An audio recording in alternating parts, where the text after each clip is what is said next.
चलो देखो, अब अस्थाई भाव देख लो। अस्थाई भाव न रस और रस का स्थाई भाव। अब देखिए, विभावानुभाव संचारी संयोगाद रस निष्पत्ति। तो विभाव अनुभाव, विभाव की संख्या कितनी है? 2, अनुभाव 4, संचारी भाव 33। ठीक, संचारी भाव की संख्या 33। अब उसके बाद अब हम लोगों को देखना स्थाई भाव और रस का नाम और स्थाई भाव। देखो, रस का नाम और अस्थाई भाव। रस का नाम इधर लिख लो, अस्थाई भाव। अस्थाई भाव पूरा दिखेगा कि नहीं एक बार देख लें। रस का नाम और एक तरफ लिखा अस्थाई, इसमें नहीं दिखता है। रस का नाम और अस्थाई भाव। ठीक, अब देखिए रस का नाम में कुल रसों की संख्या भरत मुनि के अनुसार 8 थी। उसके बाद शांत रस जुड़ा तो 9 हो गया। फिर आया वात्सल्य रस तो 10 हुआ, और उसके बाद आया भक्ति रस तो 11। भक्ति रस किसने दिया? रूप गोस्वामी। किसने? रूप गोस्वामी। शांत रस किसने कहा? उद्भट्ट ने। और फिर वात्सल्य रस किसने कहा था?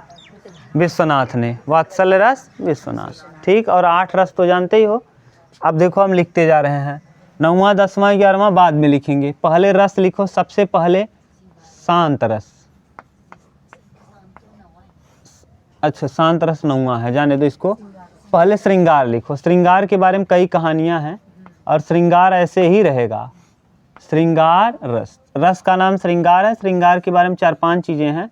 इसे रसराज कहा जाता है, इसे रसराज, इसे रसपति भी कहते हैं। इसका नाम क्या है? रसपति।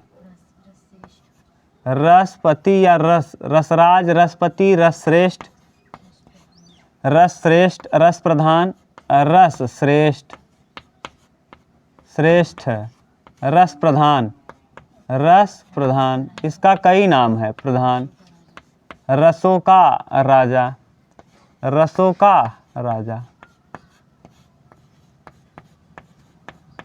इसे क्या कहा जाता है? रसों का राजा। इतने नाम से इसे जानते हैं।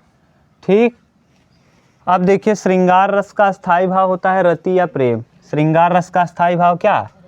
रति या प्रेम। रति कह लो चाहे प्रेम कह लो।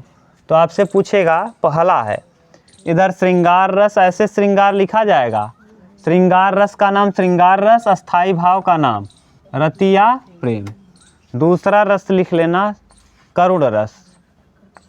करुण रस, करुण रस का स्थायी भाव है शोक। करुण रस का स्थायी भाव क्या है? शोक। यानी हम दूसरा लिख दे रहे हैं, तो करुण रस का स्थायी भाव क्या है? शोक है। करुण रस को भी रसराज कहा था। ये पूछता है किसने करुण रस को रसराज कहा था? हाँ, इसको रसराज कहा था रसराज, भावभूति ने। किसने कहा था? भावभूति। पूछेगा प्रश्न आपसे, किसके अनुसार करुण रस रसराज है? किसके अनुसार? भावभूति के अनुसार करुण रस क्या है? रसराज। और करुण रस का स्थायी भाव क्या है? शोक है। करुण रस का स्थायी भाव शोक। उसके बाद आ जाएगा हास्य रस। तीसरा हास्य रस। हास्य रस, हास्य रस, हास्य रस का स्थायी भाव होता है हास्य। हास्य रस का स्थायी भाव हास्य, हास्य। ठीक, उसके बाद आ जाता है वीर रस। चौथा वीर रस। वीर रस, वीर रस का स्थायी भाव होता है उत्साह। क्या? उत्साह। ठीक, उसके बाद 5वां लिख लो, विभत्स रस। विभत्स, विभत्स या 10वां है क्या? वात्सल्य है। विभत्स, विभत्स ऐसे देखो लिखा है, विभत्स। विभत्स, विभत्स रस का जुगुप्सा होगा। क्या? जुगुप्सा। ठीक, विभत्स रस के बाद आ जाओ 6वां भयानक रस। भयानक रस, भयानक रस का भय। उसके बाद आ जाओ रौद्र रस, 7वां रौद्र रस। रौद्र रस, रौद्र रस का होता है क्रोध। रौद्र रस का स्थायी भाव क्या है? क्रोध। ठीक। और अद्भुत रस है 8वां, अद्भुत। अद्भुत रस, अद्भुत रस का विस्मय, अद्भुत, विस्मय या आश्चर्य, विस्मय या आश्चर्य, विस्मय या क्या? आश्चर्य। ठीक। ये आप ध्यान से देख लो, ये इतने रस जो हैं ये भरत मुनि के अनुसार हैं। भरत मुनि के अनुसार रसों की संख्या कितनी थी? 8। 9वां रस जो जुड़ा, 8 तो हो गए, 9वां रस है शांत। रस का नाम लिखेंगे, रस का नाम, और उस तरफ लिखेंगे अस्थाई भाव। रस का नाम अस्थाई भाव, अस्थाई भाव। रस का नाम बताओ कौन सा? शांत रस, शांत रस। शांत रस और अस्थाई भाव हो जाएगा निर्वेद। शांत रस का स्थायी भाव निर्वेद, निर्वेद, निर्वेद। ठीक। इसके बाद 10वां आ जाएगा वात्सल्य रस। 10वां वात्सल्य रस, वात्सल्य,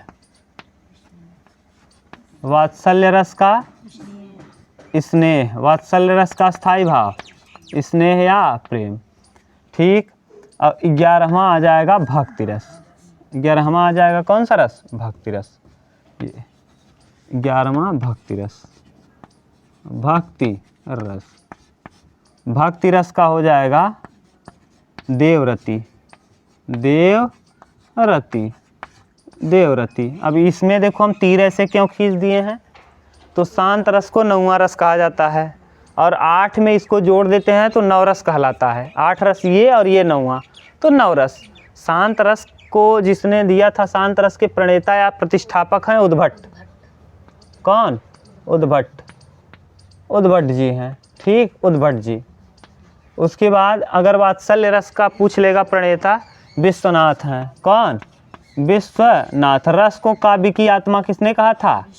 विश्वनाथ ने ही कहा था। रस को काव्य की आत्मा विश्वनाथ। भक्ति रस को किसने दिया? रूप गोस्वामी। भक्ति रस रूप गोस्वामी, गोस्वामी। अब हमको लग रहा है अच्छे से आपको याद हो गया होगा रस। अब देखो, सुबह जितना बनाए थे आप लोग बोलोगे तो सुबह शायद वो कोट पहन के बनाए हैं क्या वीडियो? सुबह कोट पहने हुए थे क्या? शायद ना।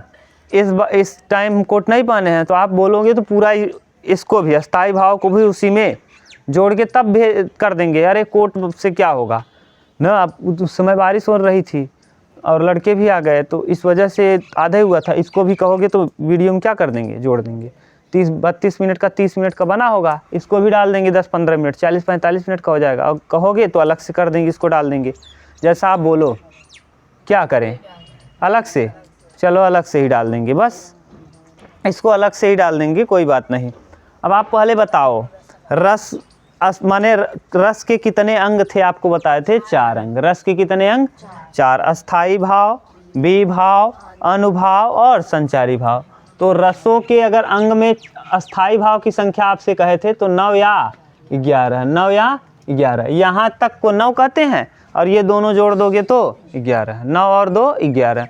तो अस्थाई भाव की संख्या 9 या 11, 9 या, तो 9 भी देता है, 11 भी। आपके यहाँ 11 दिया है, 10 में 11 दिया है। पेपर में जैसा आएगा, अगर 9 रहेगा तो 11 नहीं रहेगा, 11 रहेगा तो 9 नहीं रहेगा। घबराना मत। ठीक। अब आप बताते जाओ किस रस को रसराज कहा जाता है? श्रृंगार रस को। अगर विशेष रूप से कह दे कि करुण रस को किसने रसराज कहा था, तब आप बताना कि भवभूति। और वैसे प्रश्न नहीं पूछेगा, यही पूछेगा रसराज किसे कहा जाता है? श्रृंगार रस को। रसपति किसे कहा जाता है? श्रृंगार। रस श्रेष्ठ किसे कहा जाता है? श्रृंगार। रसों का राजा किसे कहा जाता है? श्रृंगार। श्रृंगार रस का स्थायी भाव रति या प्रेम। श्रृंगार रस का स्थायी भाव रति। श्रृंगार रस का स्थायी भाव रति या प्रेम। श्रृंगार रस का स्थायी भाव रति। फिर हास्य रस। हास्य रस का स्थायी भाव हास। हास्य रस का स्थायी भाव हास। आपके यहाँ शायद हास्य रस ही है क्या? करुण रस का स्थायी भाव, करुण रस का स्थायी भाव शोक। करुण रस का स्थायी भाव शोक। उसके बाद आ जाएगा करुण रस हो गया, श्रृंगार रस हो गया। हास्य रस हो गया। वीर रस का स्थायी भाव उत्साह। वीर, वीर पुरुष में क्या होता है? उत्साह। वीर पुरुषों में क्या होता है? तो वीर रस का स्थायी भाव उत्साह। विभत्स रस का जुगुप्सा। विभत्स मतलब जानते हो, जैसे कौवा किसी सड़े हुए मांस को खोद रहा है तो कैसा लगेगा? जुगुप्सा, यानी छीछी वाला टाइप का। तो विभत्स रस का जुगुप्सा, विभत्स रस का जुगुप्सा। भयानक रस का भय, भयानक रस का भय। रौद्र रस का, कहते ना रौद्र रूप धारण कर लिए भगवान शंकर, यानी क्रोध आ गया है। रौद्र रस का क्रोध, रौद्र रस का क्रोध। अद्भुत रस का आश्चर्य, कहते ना अद्भुत होता मैं तुम्हें देख के, अद्भुत हो रहा है। आपको देखकर क्या हो रहा है? अद्भुत, यानी आश्चर्य, यानी विस्मय। ठीक, आश्चर्य या विस्मय। तो ये कहलाते हैं 8 रस, किसके अनुसार? भरत मुनि के अनुसार। 9वां रस कहलाता है शांत रस। 9वां रस शांत। शांत रस का स्थायी भाव निर्वेद। शांत रस का स्थायी भाव निर्वेद। शांत रस के प्रणेता उद्भट। शांत रस के प्रणेता, शांत रस को कौन सा रस कहते हैं? 9वां रस। 10वां रस कौन सा है? वात्सल्य रस। वात्सल्य, वात्सल्य रस का स्थायी भाव स्नेह। वात्सल्य रस का स्थायी भाव स्नेह, और उसके प्रणेता विश्वनाथ। उसके बाद भक्ति रस। भक्ति रस का स्थायी भाव हाँ देवरति। क्या? देवरति। अब अगर हम पूछें उल्टा, आप पूछेंगे, बताओगे शोक किस रस का स्थायी भाव है? करुण रस का। हास किस रस का स्थायी भाव है? रति या प्रेम किस रस का स्थायी भाव है? श्रृंगार रस का। रति या प्रेम, श्रृंग। क्रोध किस रस का स्थायी भाव है? क्रोध, रौद्र रस का। भय, भयानक, भय भयानक। जुगुप्सा, विभत्स रस। जुगुप्सा, विभत्स रस। जुगुप्सा, ठीक। उत्साह, वीर रस। उत्साह, वीर। बता लोगे अब? खूब अच्छे से याद है, कन्फ्यूजन तो नहीं होगा ना? अगर रति या प्रेम कह दे तब? श्रृंगार। रति या प्रेम, श्रृंगार। करुण, करुण सो। उल्टा सीधा बोलेंगे, बता लोगे? हम चाहे स्थायी भाव बोले चाहे रस, बता तो लोगे? विभत्स रस, जुगुप्सा। विभत्स रस का देवरति, भक्ति रस। किसका? भक्ति रस। देवरति, स्नेह, वात्सल्य। स्नेह, वात्सल्य। बता लोगे? निर्वेद, शांत रस। निर्वेद, शांत रस। शोक, करुण रस। शोक, करुण रस। अब बता लोगे? हमको लग रहा है याद हो गया होगा। भय, भय भयानक। ठीक, हमको तो नहीं लगता कि अब याद नहीं होगा, आसान ही है। ठीक, ये था स्थायी भाव और अस्थायी भाव की संख्या और रस का नाम। जो भी रस बोलें उसका स्थायी भाव क्या होगा। अब देखो, बनाना बिल्कुल आसान है। यहाँ हम थोड़ा सा इधर अब बता दिए। जब, केवल ऐसे लिखेंगे, इसको मिटाएं, यहाँ लिख दें जब हास नामक, ऐसे लिखना।